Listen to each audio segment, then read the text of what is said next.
दीपनारायणाय नमः।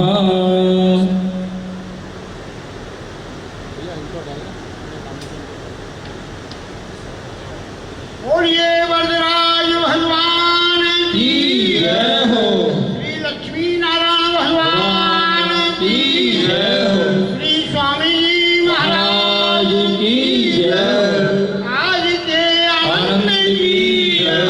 बोलिए वृंदावन बिहारी लाल की जय हो। जय जय। बड़ा खटला आश्रम में भगवान का त्रिदिवसीय वार्षिक महोत्सव में हम सभी यहाँ पर उपस्थित हैं। यह श्री वरदराज भगवान मंदिर बड़ा खटला आश्रम आप सभी का हार्दिक अभिनंदन एवं स्वागत करता है। हम सब यह जानते हैं कि यह वार्षिक प्रतिष्ठा महोत्सव प्रत्येक वर्ष के भांति इस वर्ष भी इस आश्रम में भगवान के श्री मुखोल्लासार्थ मनाया जा रहा है। इस पावन कार्यक्रम में इस ज्ञान सत्र के चर्चा में पावन मंच पर विराजमान इस बड़ा खटला आश्रम के षष्ठ पीठाधिपति परम पूज्य अनंत श्री समलकृत स्वामी श्री रामेश्वराचार्य जी महाराज विराजमान हैं, जिनकी पावन मंगलमयी अध्यक्षता में यह ज्ञान सत्र चर्चा आप सबके समक्ष प्रारंभ होगी। इसी पावन मंच पर हमारे वृंदावन से आचार्य कुटी आश्रम के परमाध्यक्ष स्वामी जी महाराज उपस्थित हैं। उनका हार्दिक अभिनंदन एवं स्वागत करते हैं। इस पावन मंच पर रामानुज प्रबंध समिति के महामंत्री स्वामी अखिलेश्वराचार्य जी विराजमान हैं। आपका भी हार्दिक अभिनंदन एवं स्वागत करते हैं। और इस पावन मंच पर प्रयागराज से पधारे पूज्य संत श्री का हार्दिक अभिनंदन एवं स्वागत करते हैं और माला के द्वारा स्वामी जी का अभिनंदन एवं स्वागत।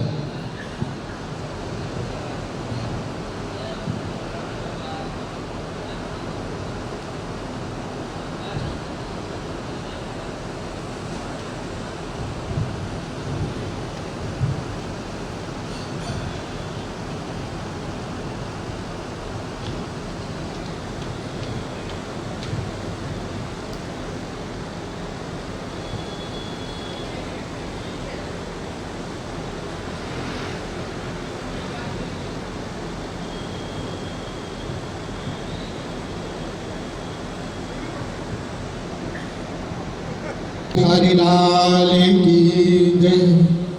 हम सब परम सौभाग्यशाली हैं कि आज इस पावन महामहोत्सव में उपस्थित होकर के हम सब श्रीधाम वृंदावन की पावन भूमि पर बैठ करके और अपने आचार्यों के द्वारा अपने संतों के द्वारा मंगलमय ज्ञान चर्चा श्रवण करेंगे। और इसी क्रम में हमारे आश्रम में पधारे लक्ष्मी नारायण मंदिर के पीठाधीश्वर आचार्य स्वामी रंग रामानुजाचार्य जी महाराज हम सभी को इस ज्ञान सत्र चर्चा में अपने मंगलमयी शब्दों के द्वारा आशीर्वादों के द्वारा अभिषिंचित करेंगे। पूज्य लक्ष्मी नारायण स्वामी जी महाराज जो है। लक्ष्मीनाथ समारंभां नाथयामुनि मध्यमाम् अस्मदाचार्य पर्यन्तां वन्दे गुरुपरम्पराम्। वन्दे विभूषितकरान्नवनीलदाभात् पीताम्बरादरुणबिम्बफलाधरोष्ठात् पूर्णेन्दुसुन्दरमुखाद्दरविन्दनेत्रात् कृष्णात् परं किमपि तत्त्वमहं न जाने। सच्चिदानन्दरूपाय विष्णोत्पत्त्यादिहेतवे तापत्रयविनाशाय श्रीकृष्णाय वयं नुमः। श्रीकृष्णाय वयं नुमः। आज हम लोग बड़ा खटला के वार्षिक उत्सव में महाराज जी के चरणों की पावन सन्निधि में हम लोग उपस्थित हैं, ये हम लोगों का परम सौभाग्य है।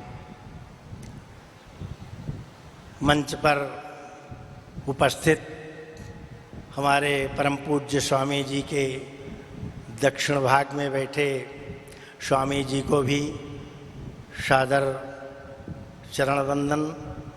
हमारे वाम पार्श्व में अखिल भारतीय रामानुज संप्रदाय के महामंत्री आदरणीय श्री अखिलेशाचार्य जी प्रयाग से बैठे हैं, उनके लिए भी सादर वंदन। हमारे इस मंदिर के परमादरणीय परम पूज्य श्री आचार्य जी बैठे हैं तथा हमारे संचालक महोदय, समस्त भक्तवृंद, ये हम लोगों का परम सौभाग्य है कि हम लोग यहाँ उपस्थित हैं। हमको तो विशाल कार्यक्रम का दृश्य सामने है। जब इसका जीर्णोद्धार प्रतिष्ठा का कार्यक्रम हुआ, जिस कार्यक्रम में भारतवर्ष से महंत जगत गुरु जीयर स्वामी अनेकानेक विद्वान भारत से पधारे थे, उस समय का कार्यक्रम भी अद्वितीय था। यही नहीं, प्रतिदिन के कार्यक्रम उत्तमोत्तम। हमारे जीवन के तो शायद पहला ही अवसर रहा जब हम इस तरह के दृश्यों को देखने के लिए यहाँ उपस्थित थे। ये हम लोगों का सौभाग्य ही था, स्वामी जी का स्नेह ही है कि हम यहाँ उपस्थित हैं। एक छोटे से प्रसंग पर मैं चर्चा करता हूँ। अब यहाँ तो भगवान बीच बीच की बातें सुनी, पढ़ी, कहीं कुतूहल हुआ, कहीं आश्चर्य हुआ, कहीं अतिशयोक्ति जैसा लगा। उसी के बीच का एक छोटा सा प्रसंग आप लोगों के मध्य कहना चाहता हूँ। कहते हैं भगवान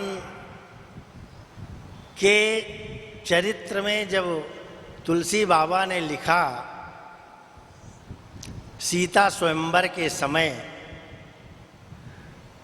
बड़े आश्चर्य की बात है। तुलसीदास जी लिखते हैं, देश देश के भूपति नाना प्रकार के सारे लोगों के संबंध में उन्होंने कहा। फिर ये भी कहा उन्होंने, इतने प्रयास के बाद भी वो धनुष हिला भी नहीं। दूसरी जगह ये भी कहते हैं, छुअत टूट रघुपतहि न देवसु। पहले के जितने भी राजा लोग थे वो हजारों वर्ष तपस्या करने के बाद राज्यारूढ़ हुआ करते थे। उसी के बीच में रावण बाणासुर जैसे भी लोग आए और प्रणाम करके उस पिनाक को, धनुष को प्रणाम करके चले गए।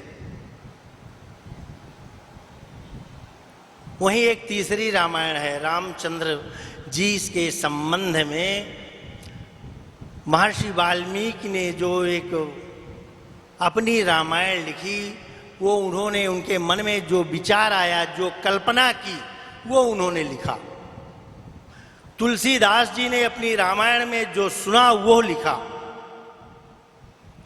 हनुमान जी महाराज ने जो देखा वो लिखा। इन तीन रामायणों के संबंध में।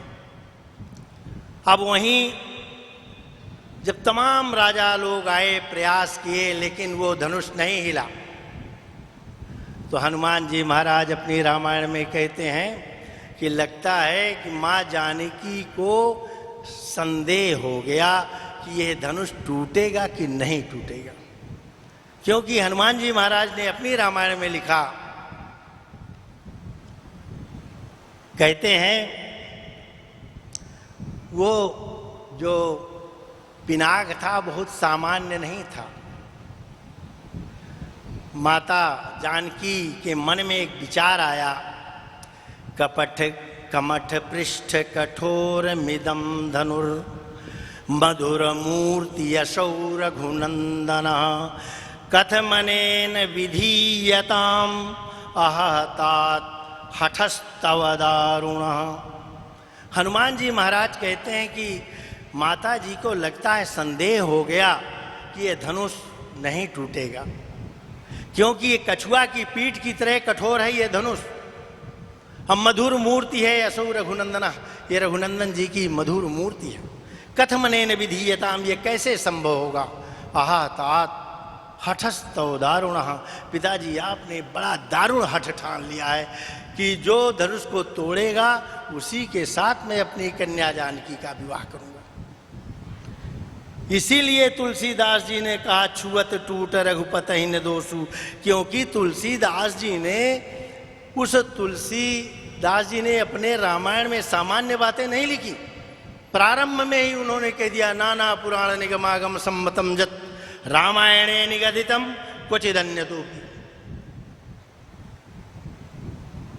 फिर उन्होंने जितने भी महापुराण, उपपुराण, औपुराण, जितने वेद ग्रंथ हैं, उपनिषद हैं, समस्त ग्रंथों का जो रस है वो उन्होंने तुलसीदास जी ने अपने रामचरितमानस में लिखा। ये जरूर है कि कुछ बातों को उन्होंने दर्शाया, कुछ को नहीं दर्शाया। नहीं तो अंतिम प्रमाण में जैसे उन्होंने लिख दिया कि छुअत टूट रघुपति न दोषु, क्यों टूट गया, विचित्र बात है। फिर कहते हैं हनुमान जी अपने रामायण में तद ब्रह्म मातृवद पातक मन्मथारी, वो जो धनुष है वो इतना सामान्य नहीं है। तद ब्रह्म, उस धनुष से ब्रह्मा की हत्या हुई है। मातृवध, और उसी धनुष से माता का भी वध हुआ है।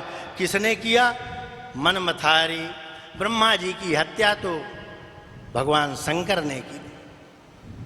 अब मातृवध किसने किया, क्षत्रांतकारी कर संगम पाप भीत्या, क्षत्रियों के अंत करने वाले भगवान परशुराम ने उसी धनुष से अपनी माता की हत्या की। तो संगम पाप भीत्या, इन दोनों पापों का उस धनुष में एक संगम हो गया।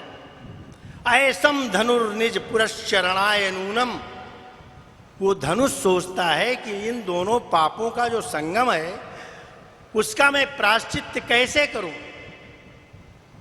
इस बात को सोच करके देहम मुमोच रघुनंदन पाणि तीर्थे, अगर ये तीर्थ रूपी हाथ रघुनंदन जी के स्पर्श हो जाए तो मैं अपने प्राण त्याग दूं।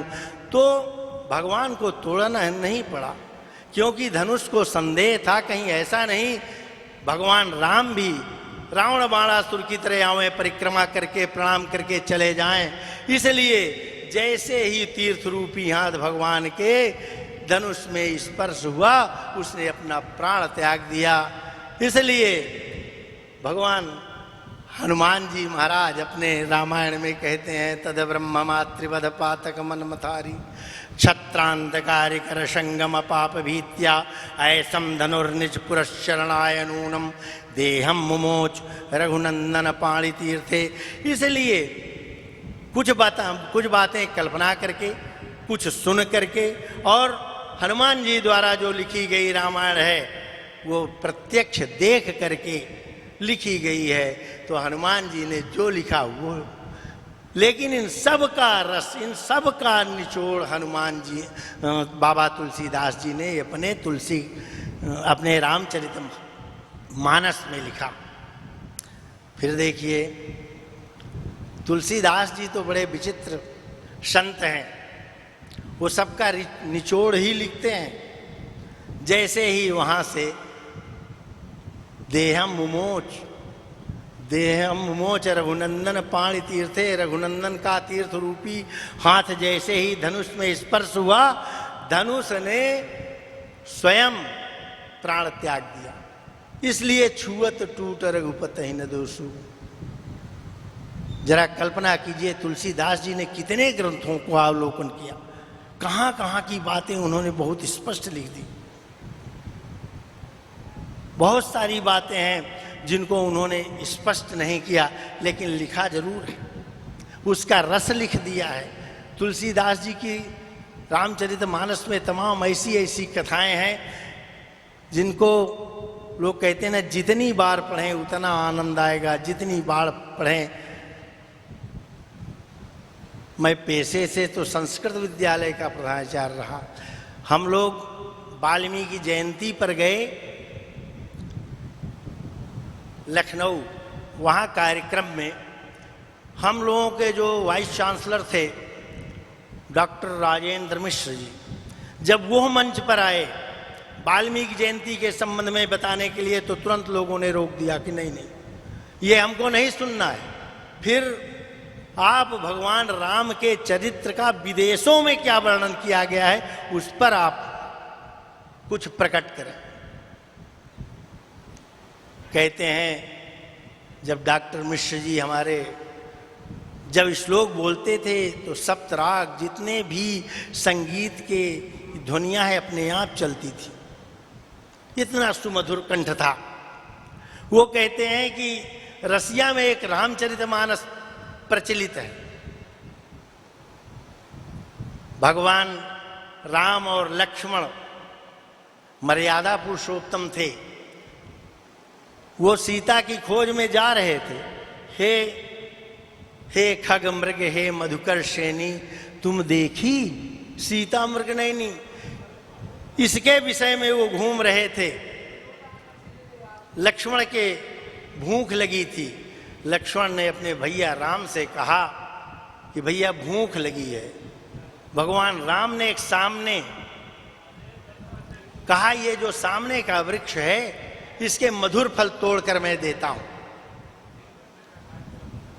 रामचरित मानस की जो प्रति रसिया में है, रूस में है, उसके विषय में बता रहा हूं। जैसे भगवान राम उस वृक्ष पर चढ़े, उसी वृक्ष की एक डाली में एक बंदरिया बैठी थी और वो डाली अभिशप्त थी। भगवान राम जिस डाली में गए वो भी बंदर बन गए। अब और बड़े आश्चर्य की बात हो गई, भगवान राम बंदर बन गए क्योंकि वो डाली ही अभिषिक्त थी। अभिशप्त डाली में वो भी बंदर बन गए। अब वहां की जो रामचरितमानस है वो कहते हैं उस बंदरिया से और उस बंदर से तत्काल सद्या प्रसूत वो बंदरिया जो है उसका सावास हुआ। बंदरिया से एक विशाल काय का वानर उत्पन्न हुआ। वहां की रामचरितमानस कहती है कि यह जो वानर हनुमान जी हैं स्वयं भगवान राम के पुत्र हैं। लेकिन लक्ष्मण को तो बड़ा कष्ट था, वो भूख से पीड़ित थे, भाई बंदर बन गया तो और दुख हो गया। वो रो रहे थे। इतने में एक महात्मा आए, उन्होंने पूछा क्यों रो रहे हो? बताया कि मुझे भूख लगी थी, इसके लिए हमारे भाई ऊपर गए लेकिन वो बंदर बन गए। महात्मा कहते अरे ये डाली ही अभिशप्त है। उन्होंने अपनी झोली से कुछ निकाल कर बंदर को दिखाया दूसरी डाली की तरफ। जब दूसरी डाली में आए तब जाकर के भगवान राम अपने स्वरूप को प्राप्त हुए। आप देखिए भगवान राम की कथा हर देश में हर जगह है। किस कवि ने अपने मन से क्या लिखा है उसके संबंध में सोचिए। भगवान राम कहा करते थे हनुमान जी से, तुम प्रिय मम भरता ही सम भाई। हनुमान जी को बड़ा कष्ट होता था। कहते थे इसका मतलब है भरत जी मुझसे भी ज्यादा पराक्रमी, मुझसे ज्यादा वीर, मुझसे बड़े भक्त हैं भगवान राम के, ऐसा कहते थे। लेकिन जब हनुमान जी भगवान लक्ष्मण की मूर्छा के लिए जब गए थे सजीवन बूटी लाने के लिए, अयोध्या नगरी से जब ऊपर से निकले तो वहां से घोषणा की लक्ष्मण मूर्छित पड़े हैं। तब तक किसी ने भरत जी से बताया नंदीग्राम में जाकर के भगवान जिस जमीन में सोते थे पृथ्वी पर भरत जी ने कहा नहीं नहीं, मैं उनकी बराबरी में नहीं सो सकता, उनकी बराबरी में बैठ नहीं सकता। तो नंदीग्राम में एक छोटी सी गुफा, नीचे जमीन खोदकर उस जमीन में उसके नीचे रहते थे। मैं भैया के समीप उनकी बराबरी में नहीं बैठ सकता। तो एक व्यक्ति दौड़ करके कहता है कोई राक्षस बहुत बड़ा विशाल पर्वत लेकर जा रहा है, लगता है अयोध्या नगरी के ऊपर गिरा करके अयोध्या नगरी को नष्ट करने वाला है। भरत जी निकले। जैसे ही भरत जी ने एक बाण मारी, अब देखिए इतना बड़ा विशाल काय द्रोणागिरि पर्वत, वो द्रोणागिरि पर्वत वो बाण में सीधे लेकर के नीचे आया, हिला जुला नहीं। यह है भरत का पराक्रम, यह है भरत की भक्ति। हनुमान जी ने देखा, फिर कहते हैं कि वहां लक्ष्मण मूर्छा में पड़े हुए हैं। लक्ष्मण मूर्छा में है। सूर्योदय के पहले अगर मैं नहीं पहुंच जाता तो उनकी मृत्यु हो जाएगी। उसी समय उनकी पत्नी, लक्ष्मण जी की पत्नी उर्मिला निकलती है, कहती हैं, बड़ी तेजी से घोषणा करती हैं कि अरे हनुमान जी ये क्या कह रहे हो? भगवान भुवन भास्कर सूर्य की इतनी ताकत कि वो सवेरा हो जाए, संभव नहीं है। और मेरे लक्ष्मण को मूर्छा नहीं लगी, कोई बाण उनको भेद नहीं सकता। उन्होंने तो 14 वर्ष का उपवास किया है, 14 वर्ष तक उन्होंने नींद नहीं ली, इसलिए उन्होंने बहाना करके भगवान राम की गोद में अपना सर रख करके आराम करने के लिए लेटे हुए हैं। आज तक कोई बाण नहीं बना जो लक्ष्मण को भेद सके। और सूर्य की इतनी हिम्मत नहीं कि जब तक भगवान उठ न सके लक्ष्मण, तब तक वो सूर्योदय हो जाए। इतना सुनते ही भरत जी कहते हैं आप मेरी बाण में बैठिए, आप कहो तो मैं दशरथ के 10 सिर एक बाण से काट दूं, आप कहो तो दशरथ रावण को बांध कर ले आऊं। हनुमान जी ने कहा नहीं, बस आप आशीर्वाद दें, मेरा वेग है, मैं तुरंत पहुंच जाऊंगा। उन्होंने कहा नहीं, मेरे बाण में बैठिए, मैं एक पल में, जब तक आपकी पलक झपकती है तब तक पहुंचा दूंगा। आश्चर्य देखिए, हनुमान जी का पराक्रम ऐसा नहीं है। सबको वीर महावीर नहीं कहा गया, केवल हनुमान जी को महावीर कहा गया है। जिस समय उनको भेजना था लक्ष्मण बूटी के लिए, तमाम लोगों से चर्चा की गई, कौन जा सकता है, सूर्योदय के पहले कौन ला सकता है। लेकिन उसी समय जामवंत जी ने जब हनुमान जी से कहा कि आप कुछ नहीं बोल रहे, भगवान शोकातुर हैं। हनुमान जी कहते हैं महाराज, जलती हुई आग में और आप राई समझते हैं ना, सरसों उठाकर आग में फेंक दीजिए, जिस समय वो चिट्ट से हो जाएगी उतनी देर में मैं लेकर के धौलागिरि पर्वत से आ जाऊंगा। ये ताकत थी हनुमान जी। तुलसी बाबा ने तमाम सारी चीजें निचोड़ करके रखा है। इसी तरह रामचरितमानस में छोटी छोटी बातें, कैकेयी का चरित्र देखिए, ऐसा चरित्र कैकेयी का कि किसी का हो नहीं सकता। लेकिन आज के हमारे समाज में कैकेयी को लोग कहते हैं कि नहीं नहीं वो सवत, कोई अपने पुत्री का नाम कैकेयी नहीं रखता, ऐसी हीन भावना हो गई।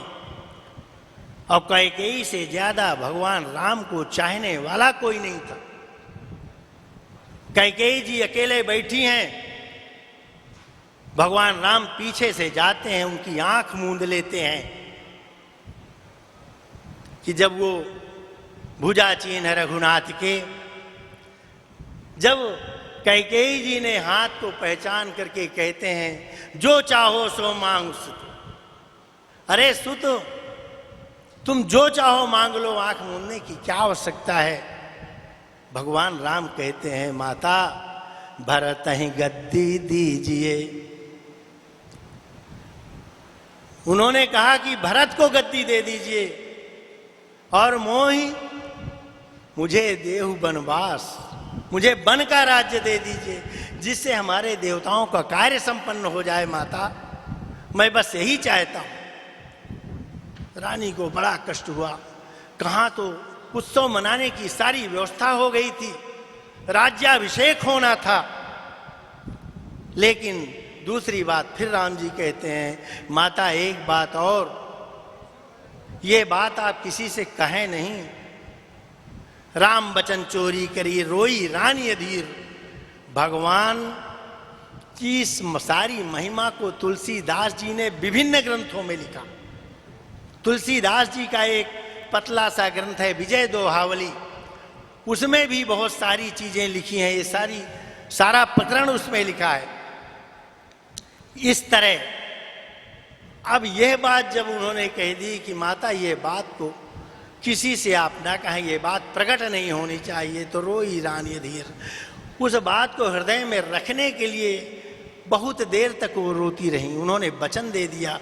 उनको लोगों ने क्या क्या नहीं कहा, भरत ने क्या नहीं कहा अपनी माता को प्रणाम नहीं किया। इससे अधिक और कष्ट क्या हो सकता है।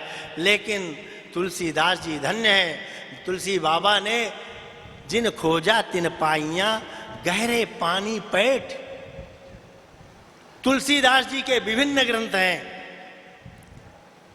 और अगर आपने सारे ग्रंथों का अध्ययन नहीं किया और निर्णय कर दिया कि ये होना चाहिए, ये गलत लिखा है, तो आपने बिना पूरी बहस सुने जजमेंट करना ये मूर्खता ही होगी। विजय दोहावली में ऐसा लिखा। तो बाबा ने तो रामचरितमानस को अति सूक्ष्म करने के लिए तमाम सारी बातें लिखी और केवल मात्र रस लिखा, पेड़ पत्ते और ये सब कहानियां नहीं लिखी। वहाँ रस फल फूल ही लिखा। इसलिए तुलसीदास जी की रामचरितमानस हमारे देश में नहीं, पूरे संपूर्ण जगत में उसी तरह वंदनीय है। और रामचरितमानस के संबंध में ही क्या, जितने भी हमारे विष्णु ग्रंथ हैं, सारे ग्रंथ अद्वितीय हैं। इसी के साथ मैं अपनी वाणी को विराम करता हूँ। मेरा साहस तो नहीं था पूज्य गुरुदेव के सामने बोलने का, क्योंकि ये मैंने प्रथम बार कुछ कहा है। क्षमा हो, मेरी जो भी त्रुटियां हों, स्वामी जी से प्रार्थना है कि क्षमा अवश्य करेंगे। जय श्रीमन्नारायण। बोलिए।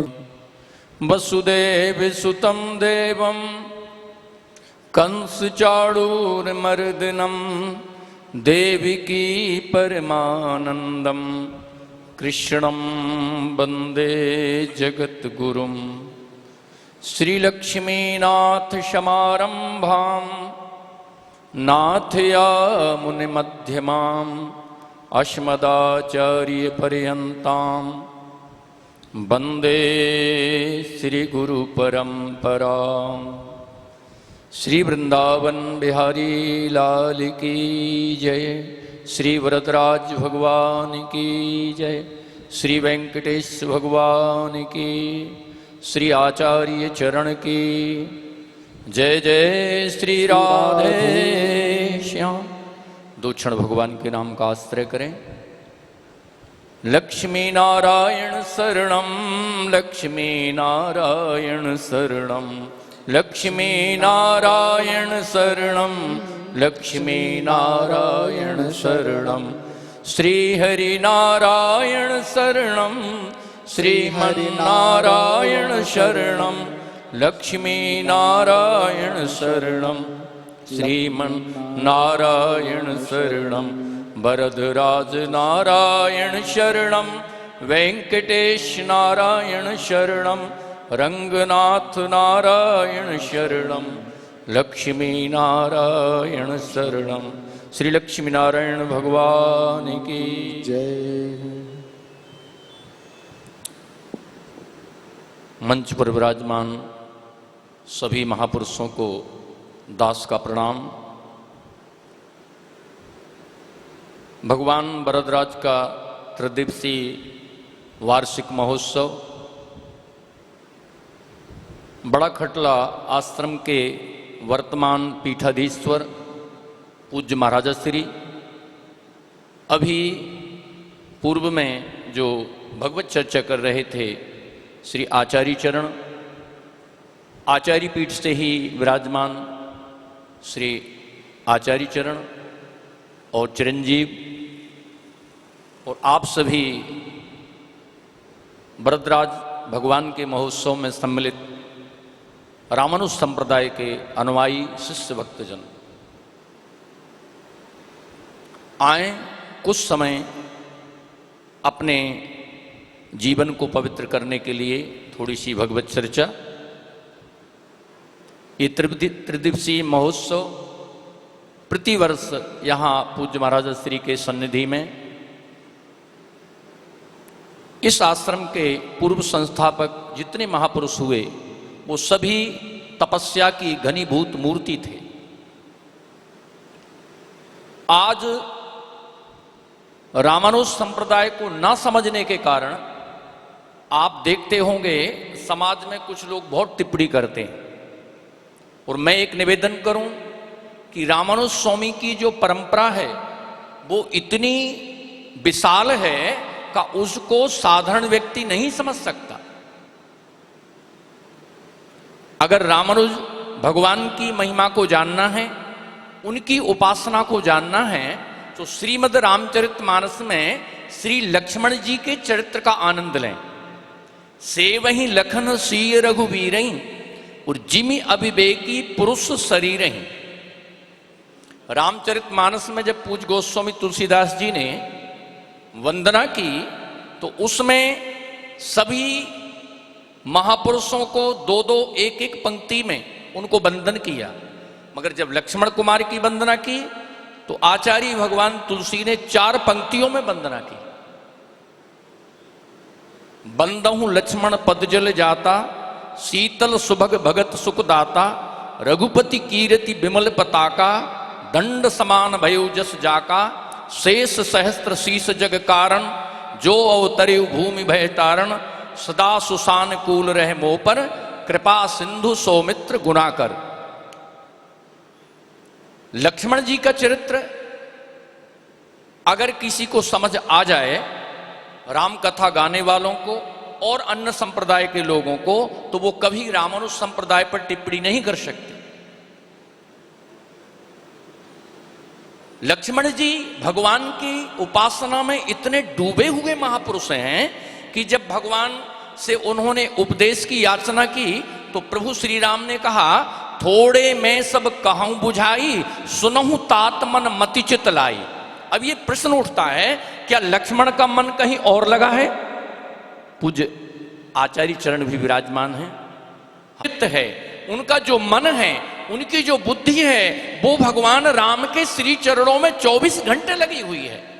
मानस में तो जब इनका प्राकट्य हुआ है तो 12 ते निज हितपति जानी, लक्ष्मण राम चरण रति मानी। और जब गुरु वशिष्ठ जैसा महापुरुष जब ये चारों राजकुमारों का नाम संस्कार करने लगा तो अंत में लक्ष्मण जी का नाम रखा गया, जबकि परंपरा के अनुसार राम के बाद भरत, भरत के बाद लक्ष्मण, फिर शत्रुघ्न कुमार का नाम रखना था, मगर अंत में लक्ष्मण क्यों? लक्षण धाम राम प्रिय, सकल जगत आधार, और गुरु वशिष्ठ तेहि राखेउ, लक्ष्मण नाम उदार। और इतने विशेषण लक्ष्मण जी के साथ जोड़ दिए गए, क्यों?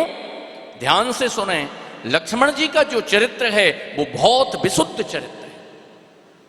भगवान सीता के बगैर तो रह सकते हैं, भगवान बगैर भरत के रह सकते हैं, पिता माता के रह सकते हैं, समस्त अयोध्या वासियों को त्याग सकते हैं, मगर राम अगर किसी को नहीं त्याग सकते तो लक्ष्मण को नहीं त्याग सकते। बगैर लक्ष्मण के तो रामचरित्र संपन्न ही नहीं होगा। ये जीवाचारी हैं और इन्हीं आचार्य का तीसरा अवतार हुआ कलयुग में, जो हमारे संप्रदाय के आचार्य, और इनका इतना विशुद्ध जीवन है कि सभी अवतारों को आचार्य ने अपने उपासना के क्रम में शामिल किया है, एक ही अवतार को नहीं। आप जब वेंकटेश बालाजी का दर्शन करेंगे तो वहां बराह भगवान का भी मंदिर है, और जब आप बद्रीनाथ का दर्शन करेंगे तो अभी जीयर स्वामी वहां कल्की भगवान का भी मंदिर बना रहे हैं। इससे आप सोच सकते हैं कि रामानुज संप्रदाय की विचारधारा कितनी विस्तृत है, मगर ना समझने के कारण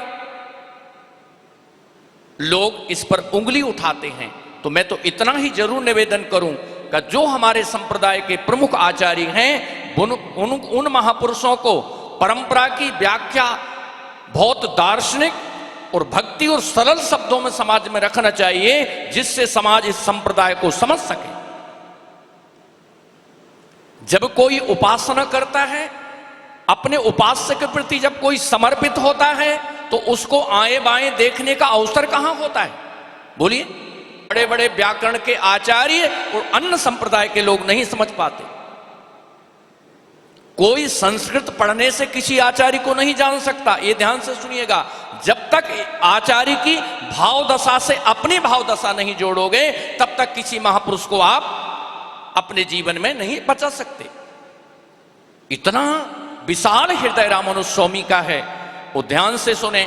कितनी लंबी आयु आचार्य भगवान ने हमारे और आपके बीच में व्यतीत की, और ये पहला आचार्य इस धरती पर है का जिसका श्री विग्रह आज भी रंगनाथ के मंदिर में रखा हुआ है। अगर किसी ने रंगनाथ जी का दर्शन किया हो तो वहां एक बार आचार्य जी के श्री विग्रह का भी दर्शन करें। वो श्री विग्रह कहीं अलग नहीं किया गया है। जब आचार्य भगवान ने अपने शरीर अपने इस धरती से वैकुंठ के लिए तैयार हुए आचार्य भगवान, तो आचार्य के शरीर को उस समय महापुरुषों ने सुरक्षित रखा। और आज भी आचार्य के अंगूठे का जो ये नाखून है वो ओरिजिनल है। जिन आचार्य के प्रति उस समय महापुरुषों के हृदय में इतनी महत्व बुद्धि थी, वो महापुरुष कितनी ऊंची श्रेणी के महापुरुष नहीं होंगे। उनके हृदय में किसी अवतार के प्रति संकुचित विचारधारा नहीं थी। आज लोग समझ ही नहीं पाते हैं कि हमने नारायण बोल दिया तो राम अलग से बोलना पड़ेगा क्या? अगर हम श्रीमन नारायण बोल दिए तो कृष्ण अलग से बोलना पड़ेगा क्या? अगर हम नारायण बोल दिए तो नरसिंह अलग से बोलना पड़ेगा क्या? नहीं नहीं, अगर आपके श्रीमुख से भगवान श्रीमन नारायण का नाम उच्चरित हो गया तो आपने 24 अवतारों के नाम ही स्मरण कर लिए। श्रीमन नारायण के नाम लेते ही सभी अवतारों का आकर्षण होता है। और जो बद्रीनाथ में अष्टाक्षर क्षेत्र है, जहां अच्छे अच्छे महापुरुषों ने तपस्या करके बहुत कुछ प्राप्त किया। हमारे महाराज श्री स्वयं 30 वर्ष तक बद्रीनाथ का वास किए, और उन्हें स्वयं भगवान श्रीमन नारायण का आदेश हुआ जब वृंदावन वास किए। पूज्य महाराज श्री के साथ एक बार दास जब बद्रीनाथ गया, वहां एक बहुत बड़े महापुरुष हमारे संप्रदाय के मिले। उन्होंने कहा, संत यहां आए हो तो अष्टाक्षर का आनंद लो। ये अष्टाक्षरी क्षेत्र है, और अष्टाक्षर मंत्र के जप से ही सभी देवी देवताओं का, सभी अवतारों का आकर्षण होता है। तो महापूज्य रामानुज स्वामी ने जो शरणागति की भावना रखी है, ध्यान से सुनिएगा, कोई भी इस धरती पर सीधे भगवान के चरणों में नहीं पहुंच सकता। हमारी इतनी योग्यता कहां है जो हम भगवान के चरणों में पहुंचे? इसलिए पूज्य आचार्य भगवान ने शरणागति की भावना रखी। उस शरणागति की भावना में श्री जी को आगे रखा। आप रामायण का ज्वलंत उदाहरण देखेंगे, जब जयंत ने इतना भयंकर जघन्य अपराध किया, जिन किशोरी जी के चरणों में जयंत ने अपनी कठोर चोंच का प्रहार किया, जब वही जयंत भगवान के पास वापस आता है और उल्टा भगवान के चरणों में गिरता है, तो किशोरी जी स्वयं उसको सीधा करके भगवान के चरणों में डाल देती हैं। भगवान ने कहा, देवी आप क्या कर रही हो? अपराध तो इसने आपका किया है। तो मां ने कहा, नहीं नहीं, आप बताइए, अगर मैं सृष्टि की आचार्य हूं, रचयिता हूं, तो बताइए ये जयंत की रचना किसने की है? आदि सृष्टि जही जग उपजाया, सोई अवतरी मोरी यही माया। अगर मैंने आदि सृष्टि की रचना की है तो ये जयंत भी मेरी सृष्टि में बनाया है, और अगर इसने कोई अपराध किया है तो मां का फर्ज बनता है कि उसके अपराध को क्षमा करके और स्वामी के चरणों में डाल देना। ऐसे ही आचार्य भगवान ने कृपा करके जो भगवान शेष हैं वो रामानुज के रूप में इस धरती पर अवतरित हुए, और अवतार लेकर के स्वामी जी ने साधारण से साधारण जीवों के कल्याण के लिए प्रपत्ति और शरणागति के मार्ग को प्रशस्त किया। भक्ति चाहने वाले लोगों को रामानुज संप्रदाय की महिमा को जानना चाहिए, उस भाव में अपने जीवन को डुबो देना चाहिए। जो उस भाव में जिएगा उसके लिए कोई अवतार दूर नहीं है। जितने भी अवतार हैं, जो रामानुज स्वामी की परंपरा में जी करके अपने जीवन को आनंद आगे बढ़ाएगा, उसके लिए सभी अवतार करतल होंगे। चाहे वो श्री कृष्ण हो, चाहे राम हो। षटकोप स्वामी जब उन्होंने यशोदा की उस लीला का दर्शन किया भगवान श्री कृष्ण की, कि भगवान श्री कृष्ण को उखल में बांध दिया गया है, तो 6 महीने तक आचार्य रोते रहे। 6 महीने तक उनकी आंखें आंसुओं से भरी रही। क्या उस विरह को कोई जान सकता है? क्या उस महिमा को कोई जान सकता है? आज भी आप श्री वेंकटेश बालाजी गए होंगे तो नीचे जहां पद्मावती जी जहां विराजमान हैं, वहां आज भी 10वें स्कंद का पाठ होता है और गोपी भाव को तमल के तबिन के प्रबंधों में गाया जाता है।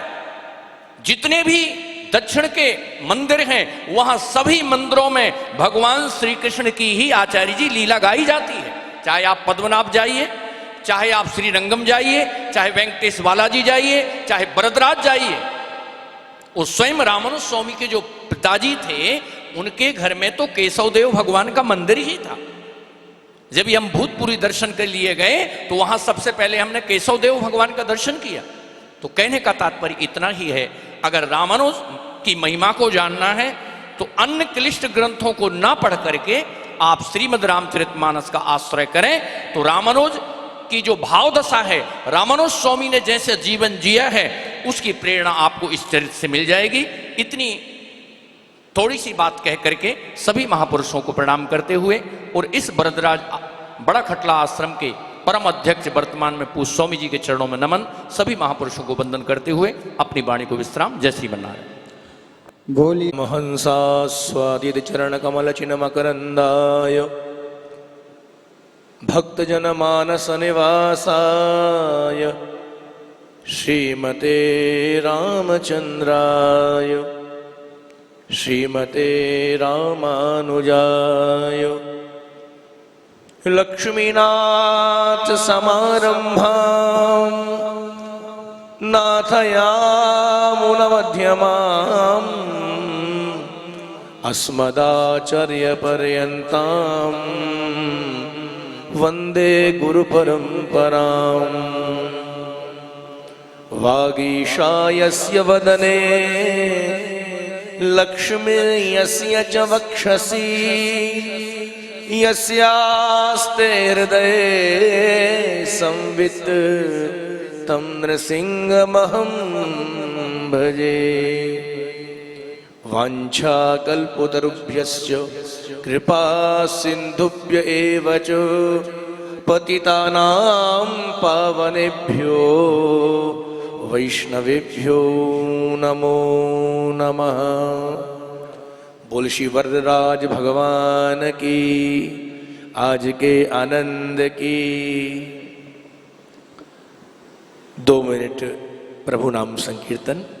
अपने मन बुद्धि चित्त को उन्हीं ठाकुर जी के वरदराज प्रभु के चरणों में ले चलें। श्रीमन्नारायण नारायण नारायण श्रीमन् नारायण नारायण भजमन्नारायण नारायण नारायण नारायण नारायण नारायण लक्ष्मी नारायण नारायण नारायण लक्ष्मी नारायण नारायण नारायण सत्य नारायण नारायण नारायण सत्य नारायण नारायण नारायण श्रीमन्नारायण नारायण नारायण श्रीमन्नारायण नारायण नारायण। बोल श्री वरदराज भगवान की जय। एक बार बड़े आनंद से बोलिए ना, ये तृतीय पाठोत्सव में हम लोग यहाँ समवेत रूप से समुपस्थित हुए हैं। बोलिए वरदराज भगवान की जय। आज के आनंद की जय। नारायण नारायण। तृतीय पाटोत्सव वार्षिक महोत्सव में हम यहाँ समुपस्थित हुए हैं। मंचासीन अनंत श्री विभूषित पूज्यपाद स्वामी जी महाराज, अन्य सभी मंचासीन समुपस्थित समागत वैष्णव महापुरुषों के चरणों में प्रणति पूर्वक आप सभी समुपस्थित श्रोत्रिय वृंद सभी के हृदयाकाश में अपने आराध्य नारायण का दर्शन करते हुए आप सबको भी मेरा नमन और वंदन है। बड़ी अच्छी चर्चा यहां पर हम सुनते चले आ रहे हैं भाष्यकार जगतगुरु श्री रामानुजाचार्य जी महाराज की। इस कलिकाल में स्वयं शेषावतार भाष्यकार के रूप में श्री स्वामी जी के रूप में यहां पधारे लोक कल्याण के लिए। जैसा कि मेरे पार्श्व भाग में विराजे स्वामी जी बता रहे थे आपको, आचार्य कोटि से पधारे लक्ष्मण, जिनका नाम अंतिम में नामकरण किया गया, जो जगत के एकमात्र आधार हैं। कौन? लक्ष्मण। अनंत अनंत अनंत गुणों से, लक्षणों से जो अलंकृत हैं, वो कौन? लक्ष्मण। इसलिए मुझे स्मरण आता है कि जो जगत के आधार हैं, जो लक्ष्मण हैं, जब विश्वामित्र जी आए हैं, उसी कड़ी को मैं आगे बढ़ाते हुए, विश्वामित्र जी जब अयोध्या में आए हैं अपने यज्ञ के लिए याचना करने के लिए, तो अवध नरेश महाराज दशरथ से प्रार्थना करते हैं और निवेदन करते हैं। तो वहां निवेदन क्या करते हैं? वहां उस यज्ञ के लिए अकेले रघुनाथ जी को नहीं, प्रभु श्री राम जी को नहीं मांगते। बोले राम जी से पहले किसको? बोले अनुज समेत देहु रघुनाथा, निशिचर बध में होई सनाथा। कंडीशन लगा दी। बोले अकेले रघुनाथ जी को नहीं, बोले अनुज समेत देहु रघुनाथा। बोले अकेले राम जी को लेके नहीं जाऊंगा, मैं याचना करने आया हूं, तो राम जी के साथ किसको? बोले अनुज। कौन? रामानुज। वही तो रामानुज भाष्यकार शेषावतार हैं। बोले पहले गुरु और उसके बाद भगवान है। कहीं मानो यही कहना चाहते हैं कि प्रभु श्री रघुनाथ श्री राम असुरों को मारने में समर्थ हैं, लेकिन निशाचरों को मारने में यदि कोई सामर्थ्यवान है, वो कौन है? बोले अनुज, रामानुज, यानी भाष्यकार भगवान स्वामी जी महाराज, वो जगत गुरु, वही तो समर्थ हैं। और निशाचर कौन है? निशा यानी जो रात्रि में विचरण करते हैं, वो है निशाचर। चाहे वो काम हो, वासना हो, लोभ हो, मोह हो, दंभ हो, मत्सर हो, इन सब निशाचरों को मारने में यदि कोई सामर्थ्यवान है, वो शेषावतार राम के अनुज रामानुज, वही शेषावतार, वही हमारे लक्ष्मण जी आज कलिकाल में रामानुज स्वामी जी के रूप में आए। बहुत सुंदर चर्चा चल रही थी यहाँ पर। भाई कोई कैसा भी, किसी का भी भक्त हो, किसी को भी अपना इष्ट मानने वाला हो। अब कई लोग होते हैं ना कि हमें धन मिले, कोई चाहता है हमें रूप मिले, कोई चाहता है यश कीर्ति मिले, कोई चाहता है हमें विद्या मिले। तो भिन्न भिन्न कामनाएं हैं, हम लोग सकामी हैं सब। लेकिन श्रीमद् भागवत में कितनी सुंदर बात कही है। बोले अकाम सर्व कामो वा मोक्ष काम रुधारुधि तीव्रेण भक्ति योगेन यजेत पुरुषम परम। परम पुरुषम यजेत, वो परम पुरुष कौन है? वही है श्रीमन नारायण, वही है श्रीमन नारायण। यदि हम भगवान श्रीमन नारायण वरदराज के शरणागत हो गए, प्रपन्न हो गए, तो विश्वास मानिएगा ये जितने भी देवी देवता हैं, आपकी जितनी भी मनोकामनाएं हैं, अपने आप पूरी होती चली जाएंगी। सब मनोकामनाएं पूर्ण होती चली जाएंगी। हमारे रामानुज संप्रदाय में, श्री वैष्णव संप्रदाय में, जैसा कि हमारे डॉक्टर राधा कृष्ण जी आपको सुंदर विवेचन कर रहे थे अभी दास्य रस की, अभी दास्य रस की बात कर रहे थे। हम सबका परिचय भी यही है। हम कौन हैं? हम दास हैं। और हमारे ब्रज के रसिकों ने अपनी महावाणियों में दासत्व भाव के लिए बहुत सुंदर बात कही है। हमारे श्री भट्ट जी महाराज जी ने कहा है कि जीवन में जो कोई एक बार दास बन जाए, यानी दासत्व स्वीकार कर ले, मैं आपका हूं और आप मेरे हो, तो परिणाम क्या होता है? बोले यम डर प्यो तब दास कहायो, मदन गोपाल शरण तेरी आयो। स्वयं काल भी भयभीत हो जाता है। कब? बोले प्रपन्न हो जाने के बाद, शरणागत हो जाने के बाद, दासत्व को स्वीकार करने के बाद। इसलिए हनुमंत लाल जी के जीवन में यही दासत्व भाव है। हनुमान जी जब अपना परिचय देते हैं तो यही कहते हैं, बोले मैं कौन हूं, मेरा परिचय क्या है? बोले दासो हम कौशलेंद्रस्य, मैं कौशलेंद्र भगवान श्री रघुनाथ श्री राम जी का दास हूं, यही मेरा एकमात्र परिचय है। आप लोग कथाएं सुनते हैं, एक दैत्य ने, असुर ने भगवान की स्तुति की है और उस स्तुति में भी उस दैत्य असुर ने यही भाव प्रस्तुत किए। बोले प्रभु मैं कौन हूं? बोले अहम हरे तव पादैक मूलो दासानुदासो भवितास्मि भूय। मैं कौन हूं? बोले मैं केवल दास नहीं हूं, मैं आपके दासों का भी अनुदास हूं। मेरा परिचय ये है। अब मुझे आप अपनी शरण में। तो हमारे वैष्णव रामानुज संप्रदाय में दासत्व भाव की बहुत बड़ी महिमा है। शरणागति, प्रपन्नता, यही तो हमारा चरम मंत्र है। सर्वधर्मान परित्यज्य मामेकम शरणम व्रजो अहम त्वा सर्व पापेभ्यो मोक्षयिष्यामि मा शुच। यही तो शरणागति भाव है कि येन केन प्रकारेण। यहां तक अभी स्वामी जी कह रहे थे कि भाई दक्षिण भारत में तिरुपति बालाजी में और वहाँ भी भगवान श्री कृष्ण की ही लीलाओं के माध्यम से गायन होता है, उखल बंधन की लीला का।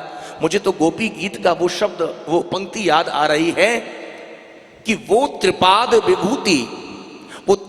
विभूति जिनका उत्सव मना रहे हैं, वो त्रिपाद विभूति लीला विभूति के रूप में, वरदराज के रूप में यहाँ श्रीधाम वृंदावन में प्रकट हो गई, जिनका हम उत्सव मना रहे हैं। इसलिए गोपियों ने कहा वरद निघ्नतो नेह किम वदः, वरद निघ्नतो नेह किम वदः।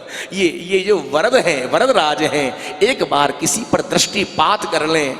ये कैसी है इनकी दृष्टि, इनके नेत्र कैसे हैं? ये वो शस्त्र हैं। अरे शस्त्र से बचा जा सकता है, लेकिन नेत्र रूपी कटाक्ष यदि किसी को पड़ जाए तो परिणाम वो जीते जी मौत की शैया पर फिर उन्हीं का बन जाता है। वरद निघ्नतो नेह किम वधो, जैसा वध दृष्टि से होता है वैसा किसी अस्त्र और शस्त्र से हो नहीं सकता। तो वो त्रिपाद विभूति ही लीला विभूति के रूप में, वरदराज के रूप में यहाँ पर लीला कर रहे हैं, जिनका हम उत्सव मना रहे हैं, पाठोत्सव मना रहे हैं, तीसरा वार्षिक उत्सव मना रहे हैं। मैं तो क्या कहूँ, मुझे तो जल्दी आना था, लेकिन आज एक विशेष कारण से कहीं मुझे जाना था, लेकिन मैंने सोचा कि 12 बजने जा रहे हैं, ऐसा ना हो कि सभा संपन्न हो जाए, विश्राम हो जाए और मेरा। लेकिन मैंने देखा कि 2 शब्द कहने का इस वार्षिक उत्सव में, वो वाक पुष्पांजलि करने का मुझे योग संयोग मिला, भाव बना। बहुत कुछ अधिक ना कहते हुए मैं सभी के चरणों में वंदन करते हुए अपने भावों को यहीं विश्राम देता हूँ। बोलिए वरदराज भगवेशं स्मरामि स्मरामि हरे वेंकटेश प्रसीद प्रसीद प्रियं वेंकटेश प्रयच्छ प्रयच्छ अहं दूरतस्ते पदाम्भोजयुग्मा प्रणामेच्छया नित्य सेवां करोमि सकृत् सेवया नित्य सेवाफलं त्वं प्रयच्छ प्रयच्छ प्रभो वेङ्कटेश। कारङ्कारमलौकिकाद्भुतमयं मायावशात् संहरन् हारं हारमपीन्द्रजालमिवयः कुर्वन् जगत्तिष्ठते तं देवं निरवग्रह स्फुरदभिध्यानानुभावं भवं विश्वासैकभुवं शिवं प्रतिनमन् भुवासमन्तेष्वपि दोर्भिर्युक्तैश्चतुर्भिस्फटिकमणिमयी मध्यमालां दधाना हस्ते नैकेन पद्मं सितमपि च शुकं पुस्तकं चापरेण पाशं वीणां मुकुन्दस्फटिकमणिनिभा भासमाना समाना सा मे वादे च तथ्यं निवसतु वदने सर्वदा सुप्रसन्ना। गुरुर्ब्रह्मा गुरुर्विष्णुः गुरुर्देवो महेश्वरः गुरुः साक्षात् परब्रह्म तस्मै श्री गुरवे नमः तस्मै श्री गुरवे नमः तस्मै श्री गुरवे नमः। लक्ष्मीनाथ समारंभां नाथयामुन मध्यमाम् अस्मदाचार्य पर्यन्तां वन्दे गुरु परम्परां वन्दे गुरु परम्परां वन्दे गुरु परम्परां। अखिल कोटि ब्रह्मांड नायकाः अस्मिन् बड़ा खटला आसने विराजमानाः भगवन्तः अनन्तानन्द विभूषिताः श्री वरदराज जी महाराजाः अथ च ये यही महानुभावैः महापुरुषैः पंचम बड़ा खटला अधिपतिभिः वरदराज महोदयानाम् अत्र प्रतिष्ठापनं कृतम्।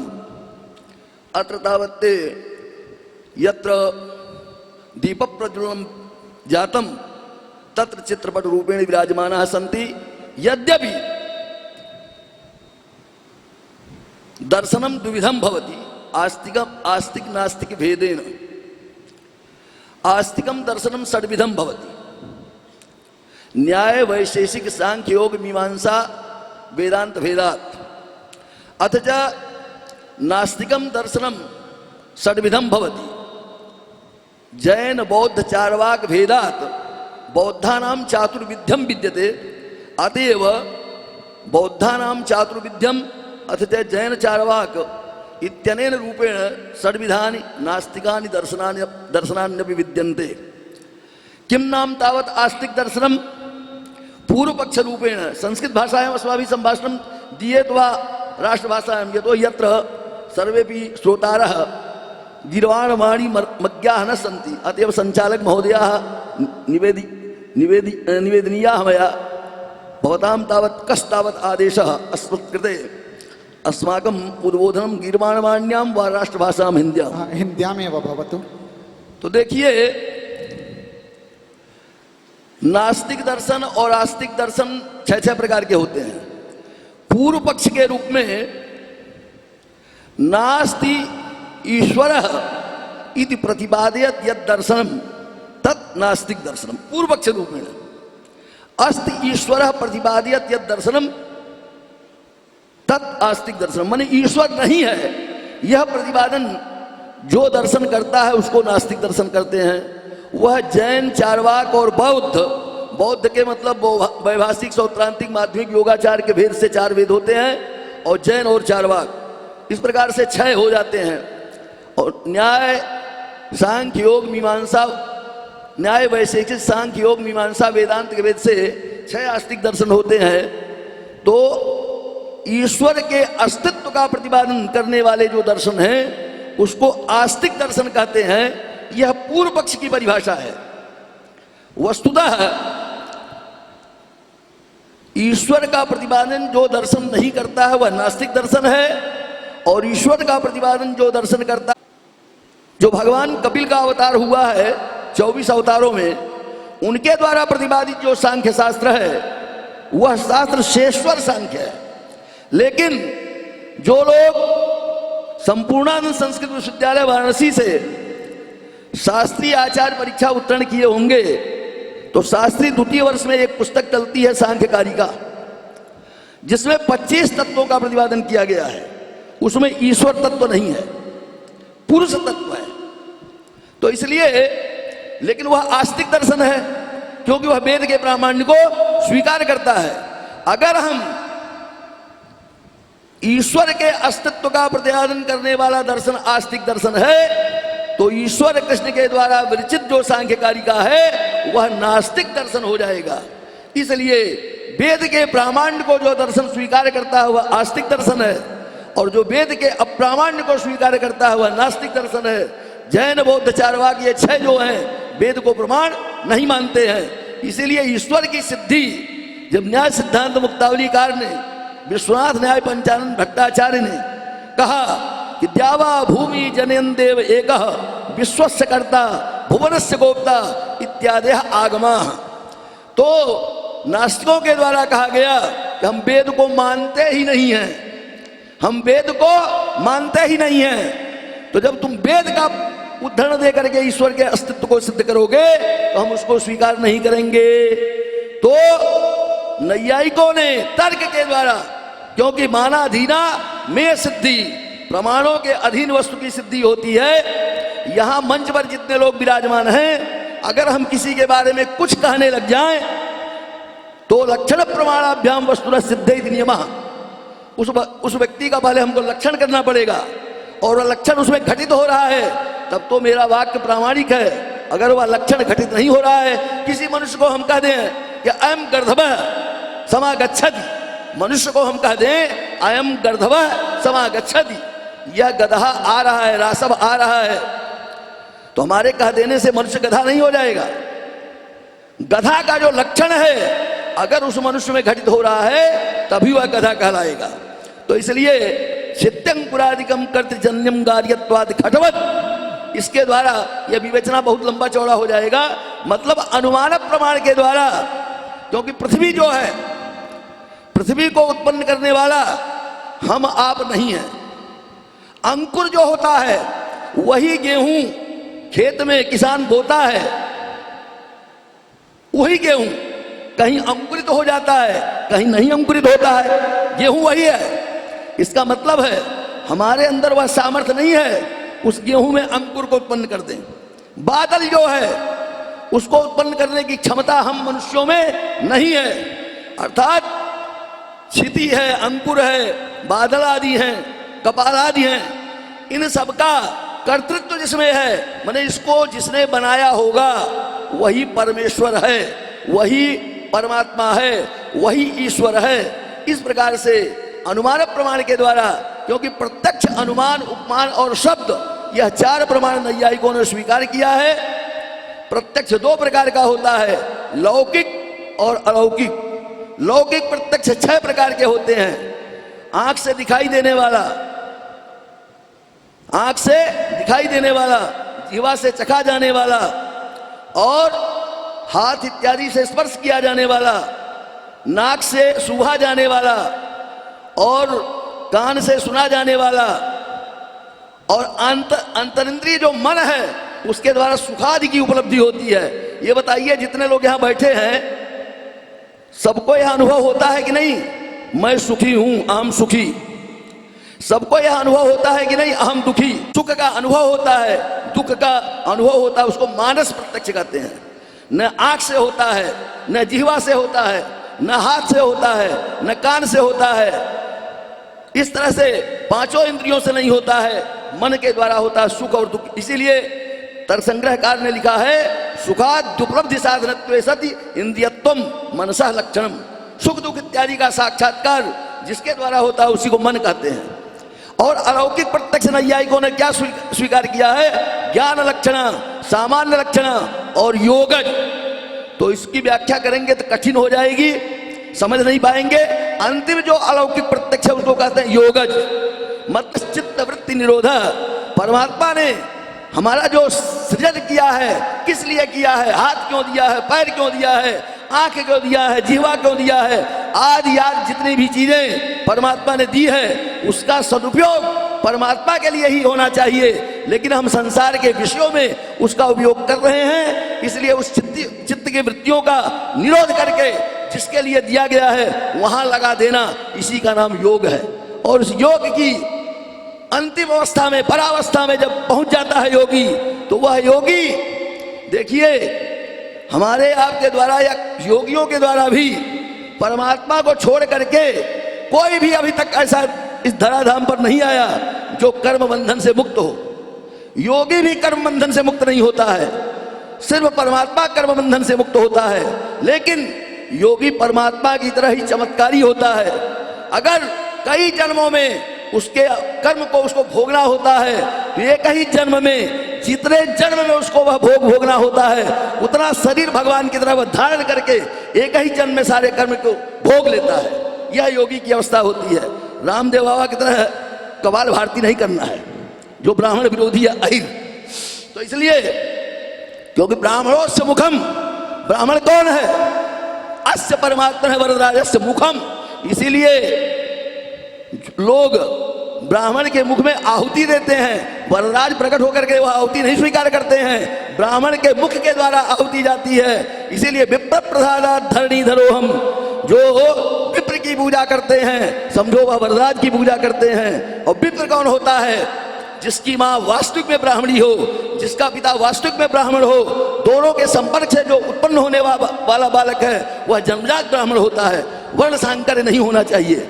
इसलिए गोस्वामी तुलसीदास जी यहां तक कह दिए, पूज्य विप्र सकल गुणहीना, शूद्र न गुण गण ज्ञान प्रवीणा। शूद्र की पूजा नहीं होनी चाहिए, शूद्र का पैर नहीं धोया जाना चाहिए, चाहे वह गुण का ज्ञान का खजाना ही क्यों न हो, और ब्राह्मण संपूर्ण गुणों से हीन ही क्यों न हो, फिर भी वह पूज्य होता है। रही बात इस चीज की, उनका गोस्वामी तुलसीदास जी के कहने का भाव यह नहीं है कि ब्राह्मण जो है कर्महीन हो जाए, अकर्मण्य हो जाए, दुष्कर्मी हो जाए, यह कहने का उनका भाव नहीं है। उनका भाव यह है कि अपने कर्म में उसको लिप्त रहना चाहिए। अगर वह कर्महीन होता है तो परमात्मा की सृष्टि के नियम के अनुसार उसका फल वह भोगेगा, लेकिन उसका तिरस्कार नहीं किया जा सकता है। इसलिए ब्राह्मण जन्मजात पूज्य होता है। ये जो लोग कहते हैं ना, जन्मना जायते शूद्रो कर्मणा अद्युच्यते, मूर्खों की उक्ति है। वस्तुतः जन्मजात ब्राह्मण होता है। इसलिए ब्राह्मणों नितराम जगत गुरु स्वरूपानंद सरस्वती द्वारिका पीठाधीश्वर 4 वर्ष वाले यहाँ चातुर्मास करने आए थे। देखिए, मैं आपको बताऊं अपनी व्यथा। मैं रामानुज संप्रदाय में दीक्षित हूं और द्वादशे अहन पिता नाम कुरिया, 12वें दिन जन्म लेने के बाद बालक का नामकरण वैदिक विधान से पिता के द्वारा किया जाता है। हमारे पिताजी बैकुंठवासी, नाम क्या लूं, पर पिताजी का नाम क्या लूं? पिताजी के द्वारा मेरा नामकरण किया गया राम सुदर्शन मिश्र। और आज के 52-53 वर्ष पहले जब मैं यहाँ वृंदावन आया, सब लोग दर्शन किए होंगे, अनंतानंद विभूषित त्रिपाद विभूति प्राप्त स्वामी नारायणाचार्य जी महाराज, जिनका फलाहारी नाम, फलाहारी स्वामी जी के नाम से लोग जानते थे। यहाँ 2 ऐसे महापुरुष थे जो सिद्ध कोटि में माने गए थे, छोटे स्वामी जी महाराज और फलाहारी स्वामी जी महाराज। फलाहारी स्वामी जी ने हमको शंख चक्र अंकित किया। 52-53 वर्ष पहले 1 साल के लिए यहाँ आया था, प्रथमा में इसी रंगलक्ष्मी महाविद्यालय में अध्ययन किया, जहां मैं प्राचार्य हूं। तो जिस अक्षर से मेरे पिता ने नामकरण किया था, उसी अक्षर से हमारे गुरु ने भी मेरा नाम किया, राघवेंद्र रामानुदासानुदास।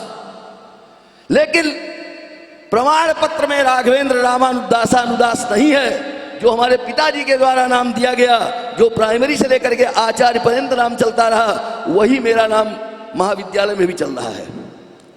तो मेरा कहने का मतलब यह है, पिता के द्वारा नाम करने के बाद, गुरु के द्वारा नाम करने के बाद, मैं अपनी निजी बात आपको बता रहा हूं। रामानुज संप्रदाय जो है सो तो है ही, लेकिन मेरा व्यक्तिगत मानना है, ये के भी आचार्या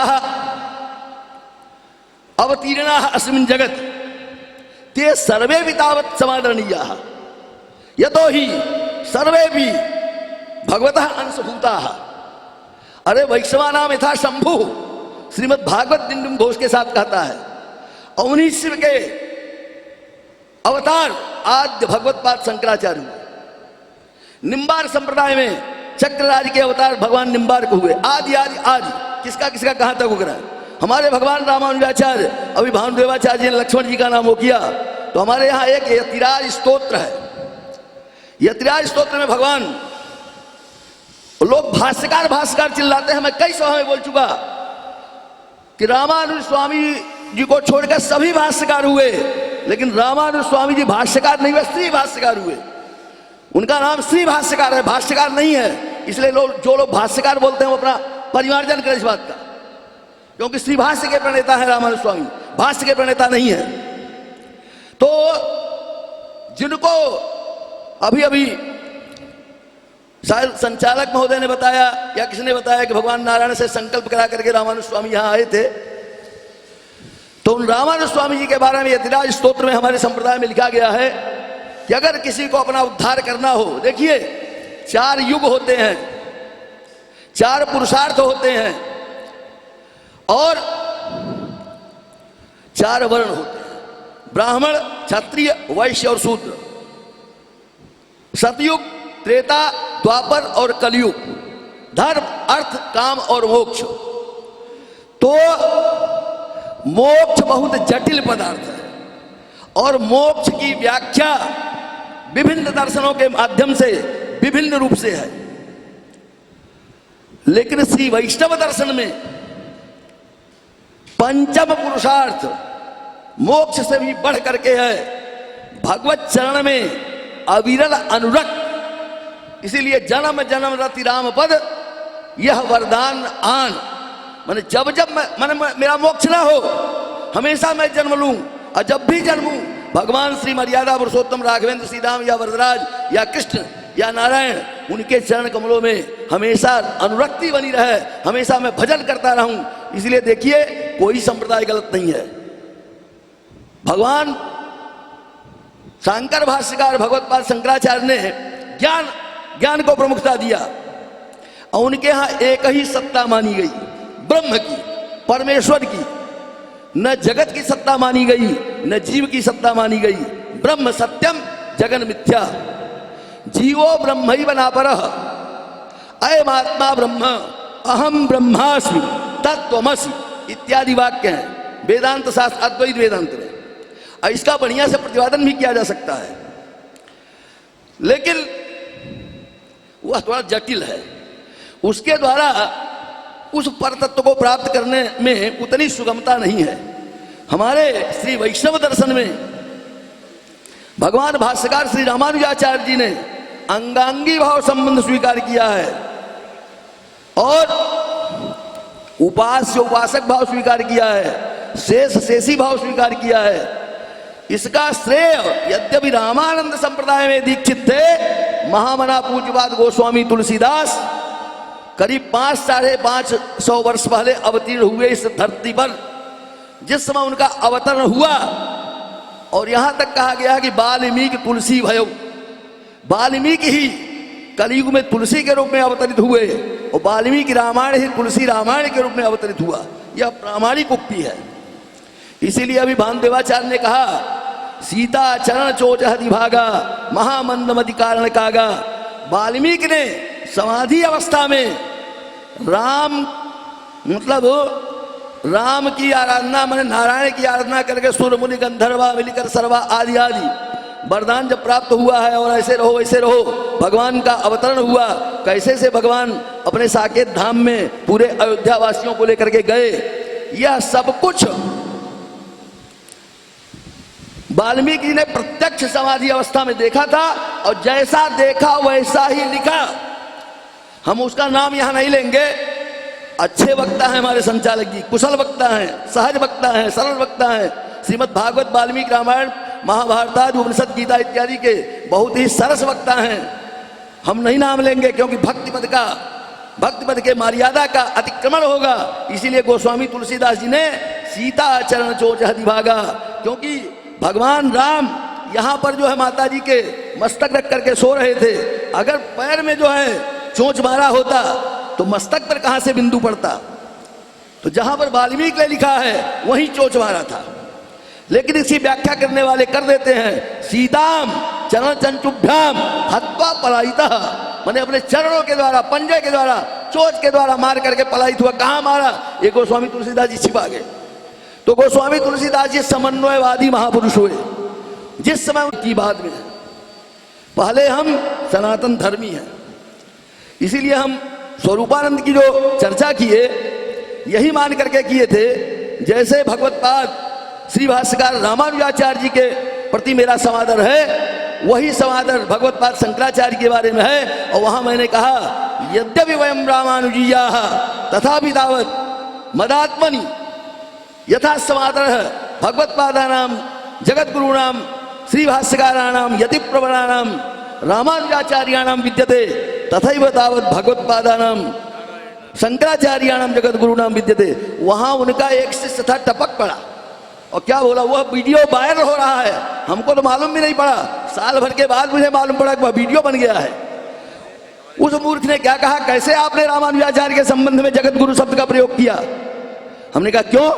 कहे कृष्णम वंदे जगत गुरुम, जगत गुरु सिर्फ कृष्ण है और कृष्ण का प्रतिनिधित्व, क्योंकि हमारे यहाँ जो शंकराचार्य हैं ब्रह्म रूप हैं, इसलिए कृष्ण भी ब्रह्म है, हमारे आचार्य भी ब्रह्म हैं। आपके यहाँ तो रामानुजाचार्य जीव कोटि में हैं, तो कैसे वह जगत गुरु होंगे?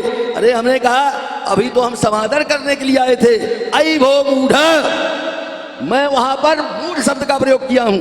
आई भो मूढ़, मैं तो आया था तुम्हारे आचार्य का दर्शन करने, रामानुजाचार्य की झलक देखने के लिए। आदौ जगदाधार शेष, पूरे ब्रह्मांड को जिन्होंने धारण कर रखा है, भगवान शेष नारायण अपने सहस्त्रमणि पर पूरे ब्रह्मांड को धारण किए हुए हैं। आज का वैज्ञानिक जो भूस्खलन होता है, इधर उधर धरती फट जाती है, मकान गिर जाते हैं, कहते हैं भूस्खलन हो रहा है, लेकिन उन मूर्खों को क्या मालूम, न कोई भूस्खलन है कुछ न। अरे युगांतर से कल्पांतर से भगवान शेष नारायण पूरे ब्रह्मांड को, जो परमाणु होता है उतने बिंदु के बराबर थोड़ी सी इधर से उधर किए, उतने में ही भूस्खलन हो जाता है। उन मूर्खों को क्या मालूम। इसलिए आदौ जगदा धार शेष, और इसको पूरा कर दूं, आदौ जगदा धार शेष, और उसके बाद भगवान राम अंशन सहित ले अवतारा, तो वही शेष नारायण भगवान लक्ष्मण के रूप में अवतरित हुए। लक्ष्मण भी थे, शत्रुघ्न भी थे, लेकिन शत्रुघ्न भरत के अनुयायी थे और लक्ष्मण राम के अनुयायी थे।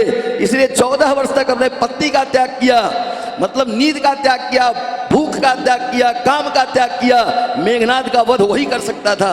इसलिए आदौ जगदा धार शेष तदनु सुमित्रा नंदन वेश। अब तीसरी पंक्ति में बात ऐसी आती है, ये जानते हैं लोग कृष्णावतार में ये जो 16,108 रानियां हैं, 8 को छोड़ करके 16,100 कौन है? वो त्रेता में भगवान मर्यादा पुरुषोत्तम के रूप लावण्य का जिन्होंने दर्शन किया था, योगी लोग, ऐसे लोग भी वेद की ऋचाएं चाहती थी कि हम भी पत्नी बन जाए इनके। भगवान ने कहा मैं जो है एक पत्नी व्रत धारण किया हूँ, जब द्वापर में मैं अवतरण करूंगा सबका आकांक्षा पूर्ण करूंगा। उसी में लक्ष्मण जी भी थे, क्योंकि सेवक धर्म अत्यंत कठोरा। लक्ष्मण जी के मन में भी कहीं न कहीं कोई भाव हुआ कि अगर मैं बड़ा होता तो शायद राम इतना ज्यादा मुझे आदेश नहीं देते। वाल्मीकि रामायण के सुंदरकांड का एक बार मैंने पारायण किया, मैं रो दिया जब माता जानकी मृग के पीछे भगवान राम दौड़े हैं और लक्ष्मण को कहती हैं, और उन्होंने भगवान राम ने आदेश दिया था तुम सीता को छोड़ के नहीं जाना, लेकिन लक्ष्मण जी भगवान राम के आदेश का पालन करने के लिए नहीं जा रहे थे और कह रहे थे कौन ऐसा ब्रह्मांड में, मतलब त्रिकुट विलास भयंकर काला, जो भ्रिकुटी टेढ़ी कर दे काल को भी मार दे, उसको कौन मारने वाला है, आप निश्चिंत रहिए।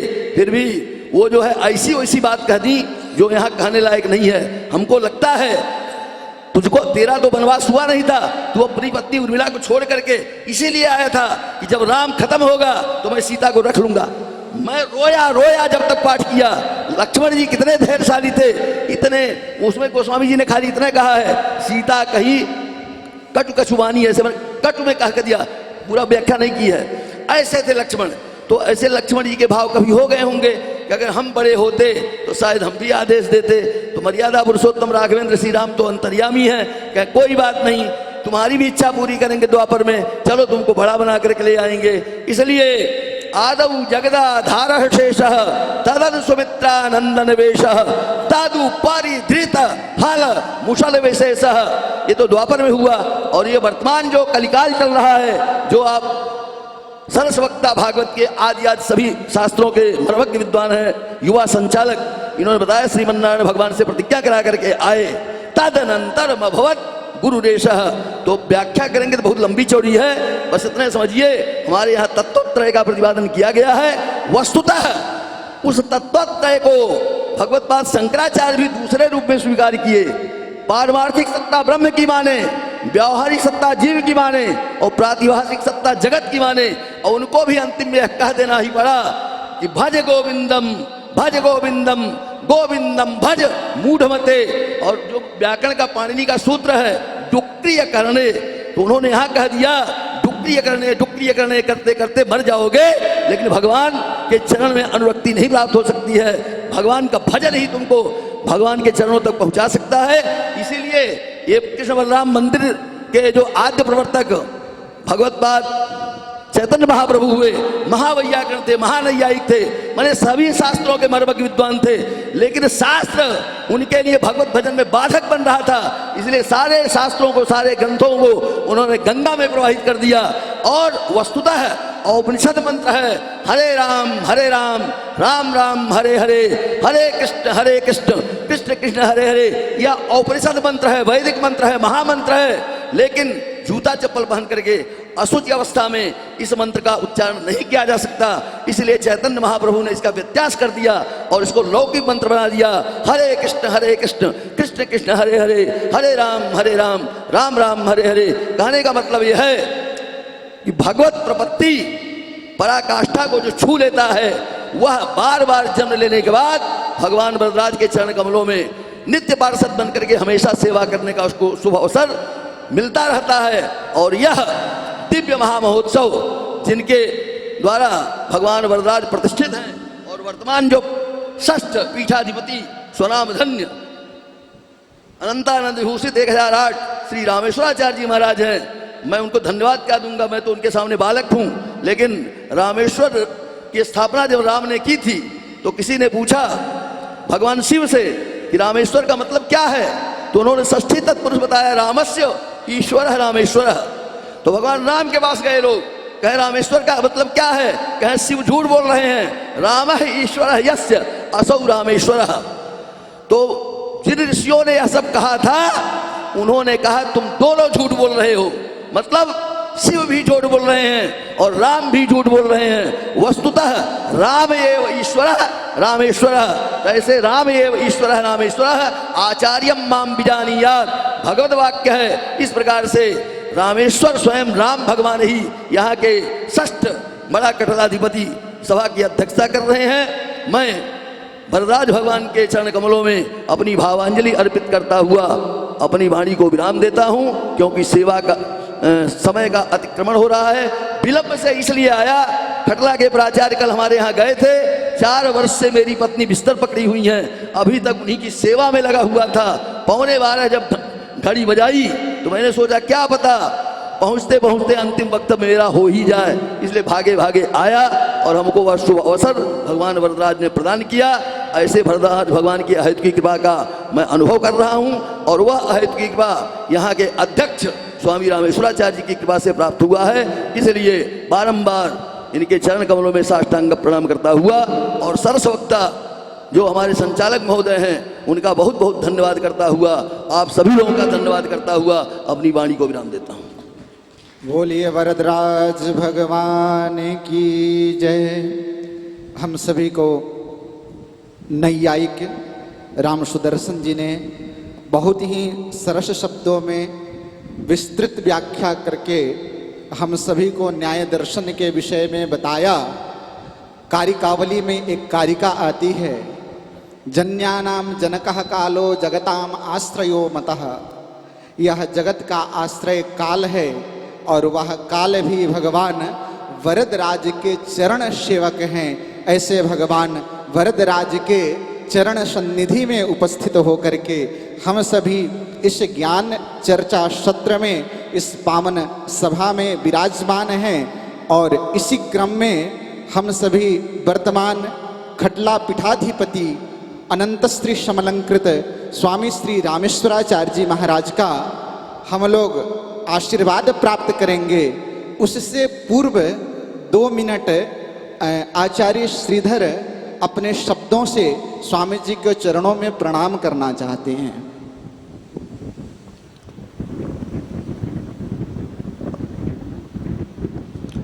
ओम लक्ष्मीनाथ समारंभां नाथयामुनमध्यमाम् अस्मदाचार्य पर्यन्तां वन्दे गुरु परंपरां।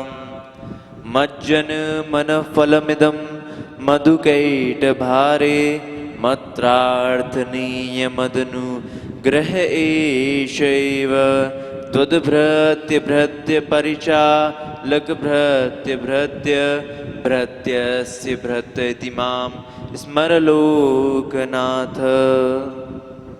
मंचासीन समस्त संत महापुरुषों को मेरा जय श्रीमन नारायण, मेरा प्रणाम। समस्त श्रोत्रिय वृंदों को जय श्रीमन नारायण। आज हम सभी इस महोत्सव में आनंद ले रहे हैं और इस रामानुज दास की चर्चा हो रही है यहाँ, तो मैं एक चीज बोलना चाहूँगा। मंत्र युगल, माला युगल, युगल इष्ट की आस, ऊर्ध पुंड जिनके लसे वे रामानुज दास। हम सब वैष्णव हैं, पर वैष्णव के कुछ लक्षण होते हैं। वो क्या है? मंत्र युगल, मतलब हम जिस भी इष्ट की हम उपासना करते हैं उनका मंत्र जाप करना। मंत्र युगल, माला युगल, युगल इष्ट की आस, युगल चरणार विंदों को हमें प्रणाम करना चाहिए। और ऊर्ध पुंड जिनके लसे, मतलब जो ये तिलक है हमारे मस्तक पे, जो ये तिलक विराजमान है, ये वैष्णव का वास्तविक स्वरूप है। मंत्र युगल, माला युगल, युगल इष्ट की आस, ऊर्ध पुंड जिनके लसे वे रामानुज दास। मैं इन्हीं शब्दों के साथ आप सभी को यही बताना चाह रहा था कि सच्चे वैष्णव की लक्षण क्या हैं। इसी के साथ मैं पुनः सभी को प्रणाम करते हुए और समय को देखते हुए मैं सभी को पुनः प्रणाम करता हूँ और जय श्रीमन नारायण। श्रीकौशिक्यकुलारविन्दतरणीं श्रीदेवराजप्रियं गोपालार्यपदारविन्दरसिकं गोविन्दसेवारतं बृन्दारण्यविहारवाजमुखिनं सिंहासने राजितं वन्दे हम जय कृष्ण देशिकगुरो नित्यं कृपासागरं। बोलो प्रेम से श्री वरदराज भगवान की। आज वरदराज भगवान के त्रिदिवसीय वार्षिक उत्सव में प्रथम सत्र के ज्ञान यज्ञ में उपस्थित हमारे एक से एक विद्वान संत आचार्य कोटि से पधारे हमारे प्रयाग से स्वामी रंगनाथाचार्य जी, रंगनारायणाचार्य जी, अखिल भारतीय श्री वैष्णव रामानुज संप्रदाय के महामंत्री अखिलेश जी और वृंदावन के मूर्धन्य विद्वानों में से एक, जो एक पक्ष न्याय के पक्ष को रखने वाले पूर्व प्रधानाचार्य श्री रंगलक्ष्मी राम सुदर्शनाचार्य जी महाराज और आचार्य पीठ के पूज्यपाद प्रातः स्मरणीय सदगृहस्थ होते हुए परम संत थे स्वामी किशोरी रमणाचार्य जी महाराज, जिनके ज्येष्ठ पुत्र के रूप में यहाँ विद्यमान श्री मारुति नंदन जी बागेश जी, जो ये भी भागवत भूषण, भागवत के ऐसे अनोखे अनोखे कथा लोगों को श्रवण कराया देश विदेश में, जो आप लोग दर्शन कर रहे हैं, महाविभूति लोग हैं। आज हम लोग चर्चा के विषय में वार्षिक उत्सव वरदराज भगवान के इस सत्र के प्रथम दिवस के प्रथम सत्र में चर्चा कर रहे हैं। वार्षिक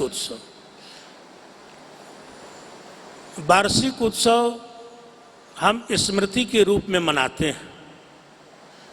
जब जब होई धर्म के हानि, बाढ़हि असुर अधम अभिमानी, तब तब प्रभु धरि मनुज शरीरा, हर ही कृपा निधि सज्जन पीरा।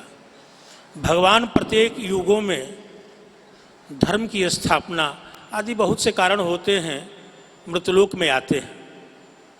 उसी प्रकार से हमारे यहाँ अर्थपंचक में भगवान के 5 स्वरूप का निरूपण किया गया है। पर, व्यूह, वैभव, अंतर्यामी और अर्चा। आज अर्चा विग्रह जिनके हम लोग वार्षिक उत्सव में सम्मिलित हैं, उनका नाम वरदराज भगवान है।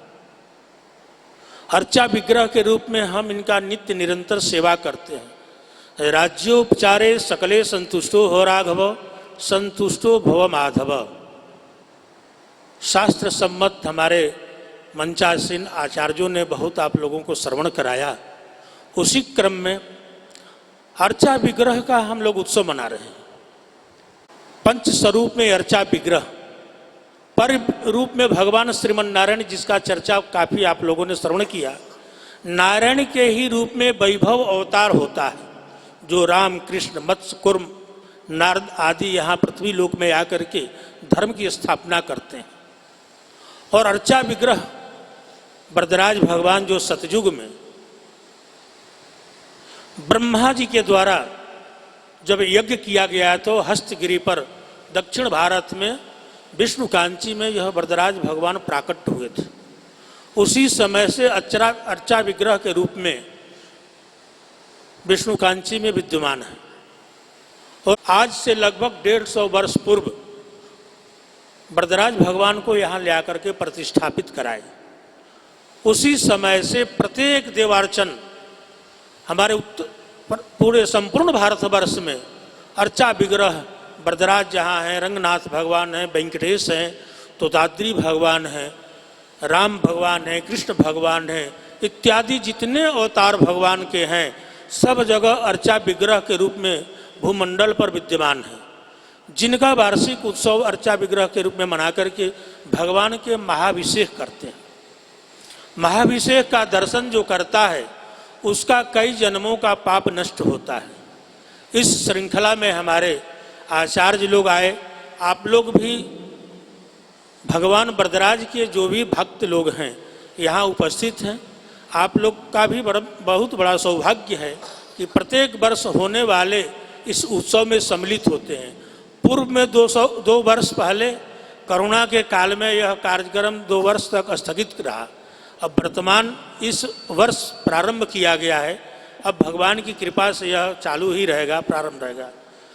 और आए हुए आज के सभी इस मंचासीन आचार्यों के प्रति अपना आभार व्यक्त करता हूँ। और मैं ये निवेदन करूँगा कि आज 5, 6, 7 तक अनवरत रूप से चलेगा। और ज्ञान सत्र का प्रारंभ सुबह से लेकर 9 बजे से लेकर के और 1 बजे तक चलेगा। मेरा आप लोगों से आग्रह रहेगा कि इसमें उपस्थित जो लोग हैं वो लोग भी आते रहेंगे। और भगवान के 108 कलश, रजत कलशों से 7 तारीख के 11 बजे से लेकर 1 बजे तक महाभिषेक होगा, उसका भी आप लोग दर्शन करें। यह मेरा आप लोगों से आग्रह है। इसी शब्दों के साथ अपने वाणी को विराम करते हुए अपनी वाक पुष्प श्री वरदराज भगवान के चरणों में समर्पित करते हुए अपनी वाणी को विराम करता हूँ। बोलिए वृंदावन बिहारी लाल की जय। श्रीमान पूज्य स्वामी जी के द्वारा हम सभी को आशीर्वाद प्राप्त हुआ और आज यह ज्ञान सत्र का प्रथम दिवस है। कल पुनः 9 बजे से ज्ञान सत्र प्रारंभ होगा और आए हुए सभी आचार्य महानुभावों का श्री वरदराज कुंज बड़ा खटला आश्रम वृंदावन सभी का हार्दिक अभिनंदन एवं स्वागत वंदन करता है। और यहीं पर हम ज्ञान सत्र चर्चा को विश्राम देते हैं। ओम पूर्णमदः पूर्णमिदं पूर्णात् पूर्णमुदच्यते पूर्णस्य पूर्णमादाय पूर्णमेवावशिष्यते। ओम शांति शांति शांति।